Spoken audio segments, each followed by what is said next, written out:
Hello and welcome. I'm Exolite and this is my channel. Today we're going to talk about one of the most haunted forests in the United States. Before we get started, if you would please give this video a thumbs up. Greatly helps my channel.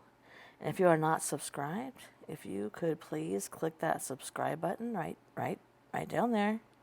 Yeah, that's it. And when you do that, if you click the bell, you'll be notified as soon as my content goes up.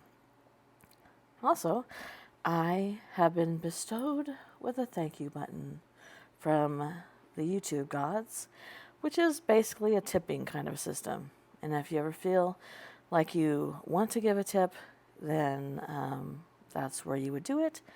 It's absolutely not necessary, but it is there, just in case. All right. Why don't we get started on the Devil's Tramping Ground? In the low, rolling hills of southern Chatham County, south of Siler City, in the woods near Harper's Crossroads, lies one of the most famous haunted places in Northern Carolina. The Devil's Tramping Ground is a mysterious, perfectly round and absolutely barren circle about 40 feet in diameter in the pine woods of Chatham County. Not a tree, not a flower, no lowly weed, not even a single blade of grass will grow in the limits of this circle. Seed sowed there refuses to sprout. Any vegetation transplanted there will wither and die. And what's even more strange, any object left in the circle before dusk will have been violently moved outside its bounds by dawn. Dogs tuck their tails between their legs and whimper when brought near. The frightened animals will dig their heels into the sand, refusing to be brought into the circle. People have tried to spend the night in the circle, but no one has succeeded and remained sane. Something they see on their vigils drives them out of their wits, never to recover. For the Devil's Tramping Ground has earned its name. It's said that there is where the devil himself walks at night. In his tramping ground, the devil spends his nights pacing around and around in a circle and turning his bitter mind towards ways to bring human souls to damnation. It's the scorching heat of his cloven hoofprints that kills the vegetation and has rendered the soil barren. He angrily brushes aside anything left in his path, his great strength easily able to toss aside even the heaviest of objects. When he walks in his private spot on earth, the devil drops the illusion with which he disguises himself when he appears to men. In his natural state, the face of this fallen angel is so horrible that no man can see it and remain sane. The mystery of the Devil's Tramping Ground has been known since Chatham County was founded shortly before the War for Independence. From generation to generation, the story has been passed down, and despite efforts by scientists to explain this barren patch of land, no satisfying explanation has ever been given. So if you're driving on State Road 1100 in rural Chatham County at night, and you pass a curve in the road where there's a narrow path leading off into the woods, when you see a shadowy figure moving between the trees, it's best to drive away as fast as you can and never look back until you're long, long gone. The classic version of the Devil's Tramping Ground is like the story I just read you. Other explanations have been given for the cause of this barren patch of woods over the years, including the story that the place was the site of a battle between two rival tribes of American Indians. Supposedly, the blood of those killed soaked the ground so thoroughly that nothing could ever grow in there again. The losing tribe then fled from the mainland entirely onto the Outer Banks and became the Croatian tribe that befriended the lost colonists. Others say that the site is the burial ground of a great Indian chief named Croatan, and that the gods keep the spot barren out of respect for him. The idea has also been put forth that the soil in the Devil's Tramping Ground is barren because the circle was the site of a UFO landing, and the strange radiation from its extraterrestrial engines has permanently exterminated the grass. Most recently, a sign was posted at the site renaming the Devil's Tramping Ground as the Chatham County Vortex and claiming that the site is the anchor of a Magdalene crystal column of energy. Magdalene energy is an idea that has emerged out of England in the past decade.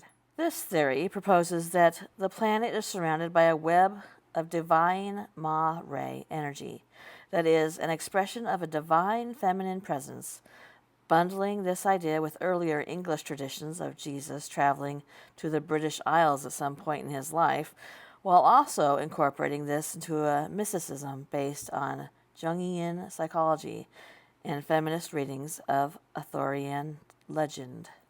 So, as you can see, there's a lot going on here, but what might be most interesting for the history of the Devil's Tramping Ground in all of this is that for the first time, the spot is being associated with positive supernatural forces instead of negative ones. This sort of rereading is one of the things that makes the Devil's Tramping Ground such an interesting spot. It's an example of how once a place is identified as being supernatural or holy, that identification can persist even beyond the culture that created that original association.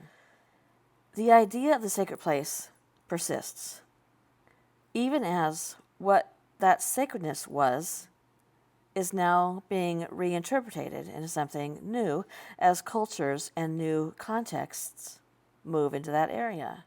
The original naming of the Devil's Tramping Ground is part of a deep American folklore tradition. The devil seems to have come to Chatham County with the Scotch-Irish settlers who arrived in North Carolina during the 18th century, populating the course of the Cape Fear River, the Uaries, and the Appalachians. Yes, that's my history. Thanks, 23andMe. The settlers were mainly immigrants from Ulster and the counties along the border between England and Scotland, and the devil was very much part of their culture, and they brought it along with them. Obsession with the supernatural had been running at a peak in parts of the United Kingdom for a long time, even before the bulk of the Scottish-Irish immigration to the New World. Scottish-born James I was ascended to the unified throne of England and Scotland in 1603 and was obsessed with witches and demons, and he even wrote a book on demonology. Knowing a crowd pleaser when he saw it, and knowing who was the right crowd to please, William Shakespeare is said to have written the supernatural elements into Macbeth with an eye towards the superstitious king. Belief in witches, ghosts, and goblins was a genuine cultural fixation, and this demon-haunted world came with those settlers to America. Much of Southern American folklore and folk music owes its shape to the Scottish-Irish, and the devil was a central part of that story. The culture remains with us also in our place names. For the Scottish-Irish, any strange or dangerous place would often be named for the devil. These names are all over North Carolina. Apart from the Devil's Tramping Ground, there's the Devil's Rock, a Devil's Courthouse, Seven Devils, Kill Devil Hills, Devil's Branch, Devil's Chimney, Devil's Nest, Four Devil's Elbows, Two Devil's Forks, a Devil's Knob, and even the Devil's Tater Patch. That's a lot of devils. For whatever reason, this small, barren patch in the woods was at some point identified as being in some way supernatural. And as the cultural context around the spot has shifted, that idea has still persisted, even as the stories around it have begun to change. In the Scotch-Irish tradition that originally named this spot, the devil is a complicated character who is seen often as a comic figure, even as he is an existential threat to the human existence. There are numerous folklore of the devil being outsmarted by mortals who trick him into using his powers against himself. This complexity has, perhaps sadly, diminished quite a bit since the devil's tramping ground was first named. Our expectations for the devil have changed, and the convergence of popular culture and folklore has played a large role in this. After 40-some years of movies like The Exorcist, when the devil bothers to make a trip to the surface, we're counting on him to do something more impressive than just walk around a circle. And this may be why the stories around this spot have begun to shift in recent years, which has led to some of the threat of the devil in the woods being replaced with other threats. The interpretation of the site had been seen through the lens of a dark power associated with Native Americans in much of white American folklore, where the complexities of guilt and a need to establish psychological legitimacy to the taking of native lands often cast the first inhabitants of the country as supernatural forces that needed to be eliminated, stories which give a sense of legitimization to European possession of that very land. Similarly, the story of the Devil's Tramping Ground as a site for a UFO landing may be a way of dealing with Cold War anxieties and the rapid changes in technology and social structure in the later half of the 20th century. The threat of uncontrollable forces that could completely disrupt someone's life shifted as the cultural context through which life was experienced and viewed shifted. The threat went from devils and demons to maybe aliens. The unseen forces changed from magic to radiation. However, through all of this, the mystical spot in the woods of Chatham County remained. Whether or not the latest incarnation of the Devil's Tramping Ground as a source of Magdalene crystal energy will persist, and whether the culture has shifted enough so that once feared ideas of supernatural forces are now embraced, well, that's going to remain to be seen. As for what's happening with the Devil's Tramping Ground itself, well, most visitors going to this spot expecting to see a spectacle of supernatural horror, or maybe a Ma-Ray enlightenment, will find that the spot is slightly disappointing. The barrenness of the soil seems to result from the place being a naturally occurring salt lick, a phenomenon that is not all that uncommon in the pine forests of the Carolinas.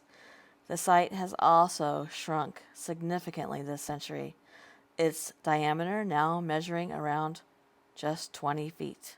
The salt content of the soil seems to be naturally fading enough so that grass now freely grows in the circle. The chief thing keeping the clearing free from vegetation is the constant tramping it receives, not from the devil, but from the visitors and the local kids who use the place as a party spot.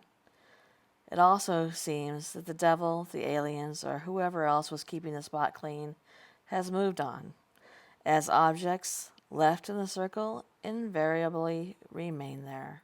The site frequently abounds with empty Slim Jim wrappers and beer cans. A rusted refrigerator sat in the circle for a number of years, which was eventually hauled away by human hands on the back of a very mundane truck. It may just be that the devil has given up, the proliferation of modern litter being just too much for the Prince of Darkness to cope with. Thank you for coming to my channel, and good night.